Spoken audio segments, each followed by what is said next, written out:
Hello and welcome to another episode of Top Deck, the series where we take a look at some of the leading TCG deck lists.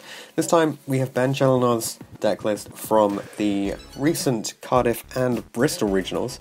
So we took 9th place at Cardiff, just dropping outside of the top 8, and then 5th place the next day at Bristol, playing the same deck. This is a 60 card Lightsworn build.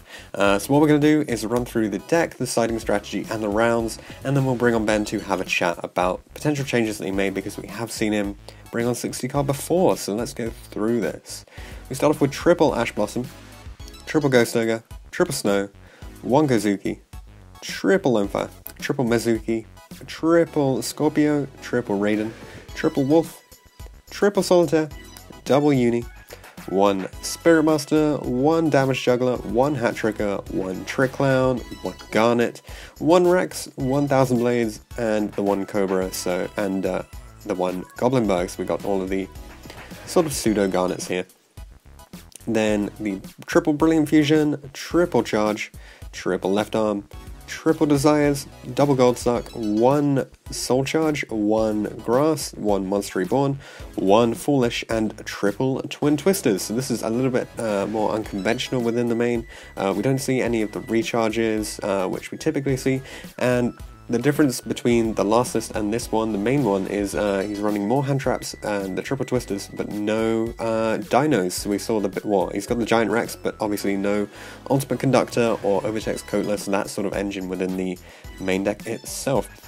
So for the extra deck, one Seraphonite, one Black Rose, one Michael, fairly standard, one Beals. This tends to be sided in against Draco, so we've got it in the main, so we should have a quick query about this, see if it's in for anything apart from Draco. Then double Omega, one Invoker, one Minerva, one Tornado, and one Amaterasu. So the Dweller is not in the main, well, not in the extra, but it is in the side deck here. And he's not playing Baguska or the Utopia package, so he's got outboards in different ways. Then he's got one Mrs. Radiant, the new Topologic Trisbana, so it'll be interesting to see if this came up for him, if it was any good. Then one Curious, obviously, one Borrowload, and one Saija. For the side deck, the one Dweller, as we mentioned before, triple Veiler, triple Lilith. This is interesting, I don't think we've seen this in previous lists. One Book of Moon, one Duster, triple Barrier, and triple Evenly. So for the siding strategy, so when he's going up against True Draco, we'll start with, when he's going first, he'll put in the Book of Moon, the Duster, and the Dweller, taking out Goldstark, Raiden, and Wolf, so these are his go-to side outs here. Going second against Draco, he puts in the Dweller, obviously, the one Evenly, the triple Evenly and the one Book of Moon. So Evenly being able to out the entire board there, and I guess Book of Moon is sort of a potential outer masterpiece here. So out again, we've got the Goldstark, Raiden, and Wolf, and taking out the Topologic and the Lone Fire. Against Pendulum Magician, when he's going first, he's putting in triple Lilith, triple D-Barrier, and the one Duster. So Lilith is essentially 3 more copies of Barrier and Duster here. Taking out triple Twisters, Raiden, Wolf, Goldstark, and an Ogre here. For going second, puts in the 3 Veilers. You need to be able to stop those FTKs and things, and he's putting in the 3 Evenly to break up the board. Taking out the Twin Twisters, so I guess he didn't really want it in here, and then the typical Raiden, Wolf, and a Lone Fire coming out here. For, again, 60 card, going first, he's putting in a triple D-Barrier, triple Veiler, and the one Dweller, taking out triple Ghost Ogre, triple Twisters, and the one Beals. And for going second, he's putting in the Evenlies to break up the board, Veilers to stop the combo, and the Dweller again, obviously. And then coming out of the deck, we've got the Ghost Ogres, the Twisters, which do nothing, and the Beals, which is not all that useful in the mirror match. So for the rounds that he played, we've split this up into 2 so you can see them now. So you can see at Cardiff he played 7 rounds, losing 2 of them, and beating, an interesting point is he beat JY here in round 6, 2-1. Then Bristol, the very next day, played 8 rounds, lost 1 to JY, so then the following day JY beat him 1-2, so they're on an even record now versus each other, and drawing against Luke Bennett, going 1-1 there. So only a single loss on the second day at Bristol for a 142 person event, I think. So really solid, putting him through to 5th place there. So without further ado, let's bring on Ben to have a chat about the deck. Hi Ben, how are you doing? Yeah, not too bad. Just, feeling quite good, quite confident. Yeah, well, you should be after an amazing record from the last weekend, back to back, 5th and 9th, well, 9th and 5th at regionals. That's really strong, especially with a number of people that were at these. Yeah, exactly. I mean, we had 80 at Cardiff and then 142 at Bristol. I thought Cardiff was going to be more, but turned out. Turns out everyone's further south. Yeah. Cool. Well, so I've been through the list and the rounds and siding strategy, just basically covering them, not going too in depth with them. So now I was just going to ask you a few questions about the list to kick things off, if that's okay with you. Yeah, no problem. Go for it. Okay, so the last time that you came on, you were playing the more dino-heavy build. Yeah. So you had like Ultimate Conductor Tyranno and Coatless in here. So why did you decide to cut these from the list and stick with a sort of more pure build? So the reason we cut it was because the dinosaurs themselves are actually a brick when you draw them, whereas other cards you can make your hand live, and like the extra hand traps you can like save yourself for a turn. Whereas the Dino engine, even though it is incredibly powerful, and I agree to play it completely, Luke Delaney convinced me the night before the event not to play it, and the reasonings why, and it, well, as you can see, it was the correct thing to do. Yeah. Sure, okay. So with these changes then that you've made, it looks a little bit more like the sort of thing that we saw from JY. I think one of the major differences is you haven't got the recharges in the main, and instead you've got triple twin twisters. Yeah, so the recharges are only realistically good because if you open a Lightsworn or charge the Light Brigade with them, it works with them. But the problem you have is if you don't open them, you're doing nothing with that card in your hand. Yep. And if you open, say, like a Trick Clown or something, that Trick Clown's staying in your hand, or that Giant Rex is staying in your hand, which is clogging your hand up. Okay. Whereas the Twin Twisters, because Altergeist are a thing, True Draco's a thing, I mean, even Trickstar, if you really have to Twin Twister them with the amount of reincarnations they have, you know, just to trigger it to get someone out your hand, banish, and use the effect off of. Like, that card is really, like, good in a diverse format that we have, like ourselves. Like, if it was just all a combo-based deck format, which I think it will be towards, like, Brandish, but we'll wait and see, because we don't know if we're getting a ban list towards Nationals. But yeah, because of like the amount of variance you have in the game right now, it was a strong going second card against True Draco and Altergeist and all them, and it was also kind of a strong going first card as well if you managed to keep your hand against Pendulum. Yeah, sure. Alright. So moving on to the extra then. Most of it's fairly standard. I'm spotting this Beals straight in the extra, so what is this specifically for True Draco, or is it in here for other reasons as well? No, it's literally there for True Draco and maybe some like other rogue deck, or I mean, because there's that new trap card out that's just special summons a random card from the extra deck, and as soon as they summon an ultimate Falcon, it's just like shit. Because like I'm not playing Utopia or Lightning because that's just more extra deck space being used, so I just thought, what else that? A Beals. Yeah, definitely, yeah. Yeah, I think it's a really nice option to have in here. It does cut down your space a little bit, so I noticed like you've got you're missing some of the sort of, I guess, more stunny cards. So you put the Dweller in the side, and there's no Baguska in the main. Yeah, so Babushka we decided against because it's more of a card where if you've not opened up well, you're just making it for the sake of making it, whereas majority of the time you're probably better off making a Minerva and going for a few mills and then winning that way. Also, we thought it was really good against Altergeist until we found out that Babushka's effect can be negated when it goes for the detach in the standby phase, so they can just literally summon a guy, summon the level 1 guy, set the trap that negates, tribute off, negate the Babushka, search a card, and it's just like, well, that's a waste of a Babushka. Yeah, that's pretty rough. Yeah, exactly. And the fact that that deck can main hand traps as well is like, even if you drew grass off the top, they're just going to ash it if needs be. Alright, so do you think Altergeist is then one of the main contenders and the one thing you have to deal with? theoretically, it is one of the main contenders because one, it can main like it's like Draco, it can main anti-spell. Yeah. Two, it's really consistent. Like multi-faker is the deck effectively. Yeah. And like even though some people are saying, we could play the Infinity, the new Infinity card, or Yep. just not play it at all. Like the fact that you have a trap that just says stop a Beals or stop a Dweller or something like that is just like insane. Or just stop a Masterpiece. Yeah. And yeah, and the fact that they have their own Kirin as well is ridiculous. Yeah, definitely the Socrates. Yeah. Yeah. And, more searchable than Kirin actually. Oh my god! Like the amount of times that I was just seeing them just like bounce cards, like just cards. The fact that it says cards is ridiculous. Yeah, that's insane. Yeah. Alright. Well, we better get back to your deck then. Yeah.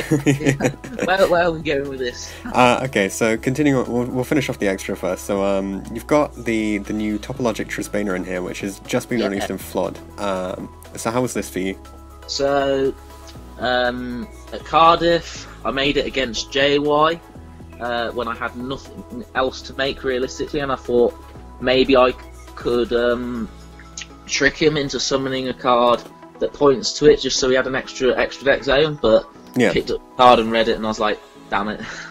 And, so he just popped it, but he wasted a snow to pop it, and I was like, sick.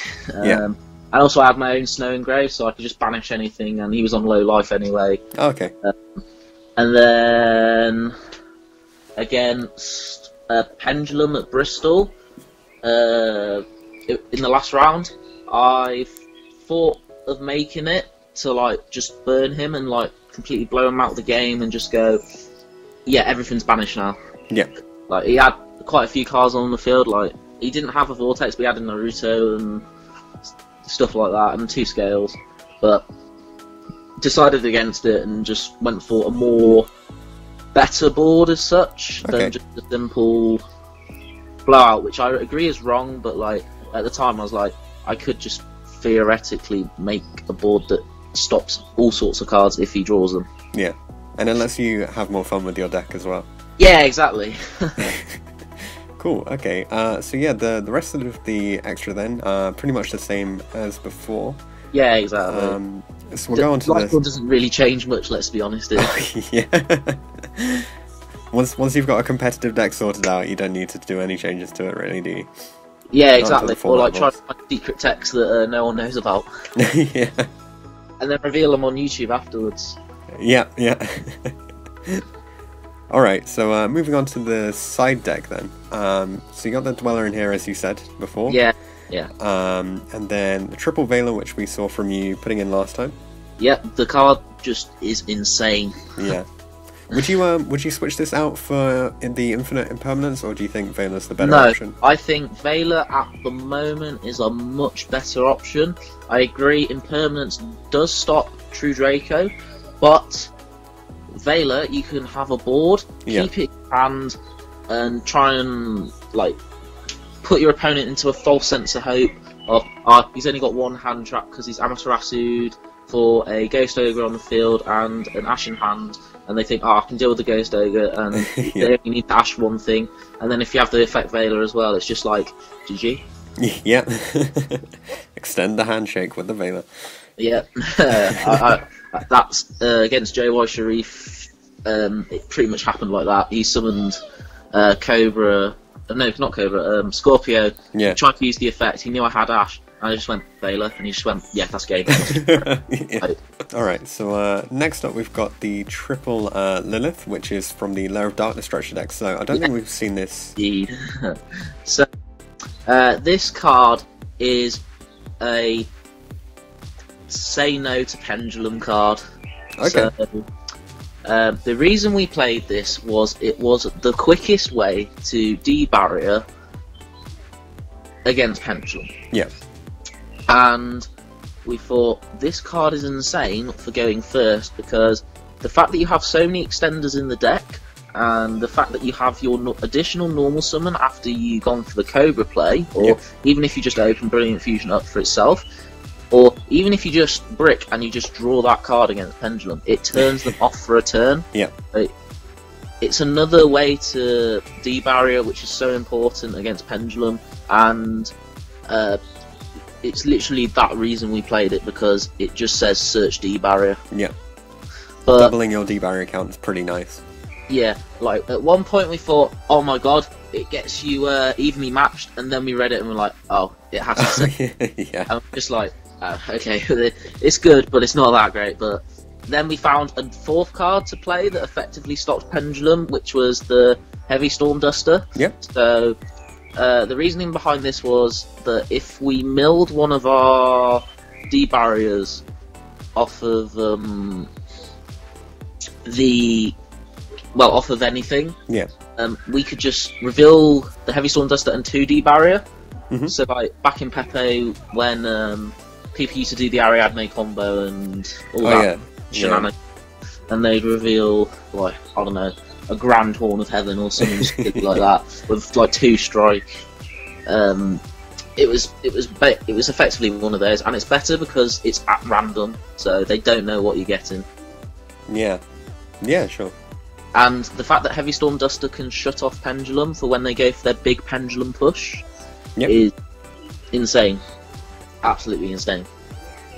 Yeah, and so with so from your siding strategy then, there were times when you were taking out the Twisters against Pendulum. Did you think that you didn't need it because you had the D-barriers and the Duster? Yeah, so because we had the D-barrier in there, and I thought that destroying the scales going first wasn't as good as I'd like it to be, because a lot of the time in Lightsworn you find that you have theoretically no hand until you make Amaterasu and add the Ash Blossom back to hand, and you don't really guard an Ash Blossom because you can stop an Astrograph, you can stop a Dartworm, you can stop a Dragon Shrine, you can stop a Pendulum, you can stop pretty much nearly every single starter card in that deck. Okay, yeah. And one extender, effectively, but... yeah. And we felt that... Well, I don't know if Delaney felt the same way, because he worked very much... He worked on the list himself and gave it to me to guinea pig for him for Sunday, because he couldn't make Cardiff because he was working, and that was mainly my strategy, because I didn't see why Twisters was good going first if you're going to just get rid of majority of your hand unless you brick. Yeah, okay. But then you do still want it in those, I guess, the other matchups that you mentioned, like the Altergeist and the Draco. And that's why we kept him in for Altergeist and Draco. Yeah, sure. Yeah. Okay.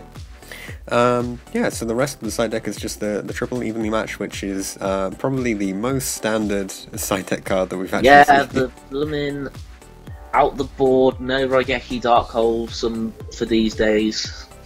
Yeah. The new Twin Twister stroke Raigeki in one. Yeah, definitely.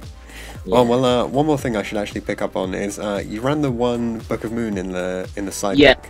So Delaney convinced me after the Birmingham Regional, when he ran it, to play the one, because it's a outer masterpiece if they go Monster Trap.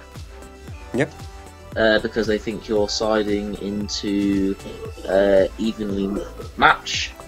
And then it's another card that can stop... I can't really think of the other stuff that we stopped, but there was other stuff that we were like, okay, this can stop this can stop that. And it's also an out to the new level 7 FA card that a lot of people in Lightsworn were playing. Oh, the Dragster thing. Yeah, so at the end of the combo, people found that they didn't have enough cards in their hand to make a second Omega, so they'd make the one Omega and then make the Dragster and put it in there, and so they could use it to lower the level to negate a spell or trap if needs be, but no in the grave as well. And if they had another Mizuki for a Unizombie later, they could bring back the Unizombie and use the Unizombie effect twice on the Dragster to give it 2 more levels, giving it negate. That's pretty cool. Yeah, but we couldn't find a flipping rare before the event. Yeah. That's always what happens. If it's just been released, you're going to be looking for like one rare or one super. Exactly. And it was ridiculous. Yeah. Cool. Okay. Yeah, I guess you can also use sort of Book of Moon for. I guess it fulfills a very similar to role to like Raigeki or Dark Hole against Pendulum, because they'll have the one negate. Yeah, and like it's another way to out of Vortex or a Naruto. Yeah, definitely. Cool. Yeah. So, are there any changes that you'd make to any part of this deck then? I'm not really sure because the deck functioned really well the way it should have done. I mean, there were times where I thought, God damn it, I'd love another extender in this deck or something like that. Or maybe take out the Beals and move it to the side deck or something like that, and put in the Dragster for, like, always guaranteeing that you've got a negate going first for every other deck. Yeah. But apart from that, like, we built the list really well. I mean, the Lilith play didn't really come off as much as we wanted to, but it was there as an option, and I think it was correct because it was effectively another. It literally just said it's called D-Barrier at the end of it. Apart from that, I don't really think there's much I personally would change. Okay. Yeah. Sure. So, moving on from the deck itself then, looking more at sort of the matches that you played, or the matches that you could play. What do you think would be the hardest matchup for this deck, or what was the hardest matchup that you played, either of those? Oh, well, where do I begin? Hardest matchup is Tree Draco, because Masterpiece should be banned. Yeah. 100%. That card needs to go. But yeah, that was the hardest matchup because it was just every Floodgate deck, and oh look, I'm good at opening anti-spell. Yeah. I'm looking at YouTube docs. Alright, so if Draco is the hardest matchup to play against, then what would you say is the easiest matchup to play against that's not Rogue? That's not Rogue, so... God, this one's tricky. Not Rogue. Was there anything at the event that you just stomped? I think mainly Trickstar was the main one I stomped. Okay. Like, because the thing is, I consider that as a rogue stroke meta deck. Yeah. Because, like, it's not as good as everything else, but it can pretty much do a lot of chip damage. Like, it's effectively Chainburn, let's be honest. Yeah, like, it's the new Chainburn. Chainburn with a combo or two. Chainburn with a combo or two that has a broken, you can't draw cards. Yeah. But yeah, I felt the Trickstar was like my easiest matchup throughout the day, and I just thought like, oh yes, Trickstar, lovely, let's go. Yeah, sure. But apart from that, I think the mirror match is very skill based. I think that's really it. Like, yeah, sure. Yeah. Okay. And then Pendulum, like, you just have to try and out-resource them. Yeah, definitely. Alright, so are there any shout-outs you'd like to make then? Yeah, so I'd like to give a huge shout-out to Luke Delaney. He built the deck with me literally 2 nights before the regional... was it 2 nights? It might have been the night before, but we've been theorying the deck for quite a while. Yeah. And talking about everything, and... the shout out to him and Bennett and him together on this one, but for the Lilith thing, because those two together talked the hell out of that card for the D-Barrier thing. Because Luke Bennett did play Lightsworn on Saturday, and we were talking about it, but he ended up going X2 at round 5 and dropping because he didn't think he could make top cut. Okay. And he just really hated Lightsworn. But he managed to come forth yesterday with whenever this video goes up, Sunday, with Altergeist. Yeah, that's really solid. Yeah. Also, shout out to our group chat, The Click. If you know, you know. Shout out to YGO City. They're a new card market, effectively, that are trying to sell cards to players that that are going professional or wanting to do well and stuff like that. That's cool. Shout out to Stuart Watts because he really loves shout outs, and he's a really good mate as well. Oh, and shout out to James Cook because he's coming back into the professional game. Oh, nice. Cool, great. Well, thanks very much for coming on, Ben, and congratulations with your record. It's really solid getting 5th and 9th back to back, or 9th and 5th back to back. Yeah, well, I mean, when you come 9th and you're just like, blooming just outside. Brad Haywood had to lose it against flipping. Who was it? He lost. I can't remember who he lost to, but Brad Haywood was on table 1 and ended up losing on the feature match. Oh no! I was just like, God's sake, Brad! Mystic Shine will let me down. All right, great. Well, thanks for coming on. Thanks for sharing all of your insights on the deck, and I'm sure we'll be seeing you again in the future. I hope so. Maybe nationals. Yeah.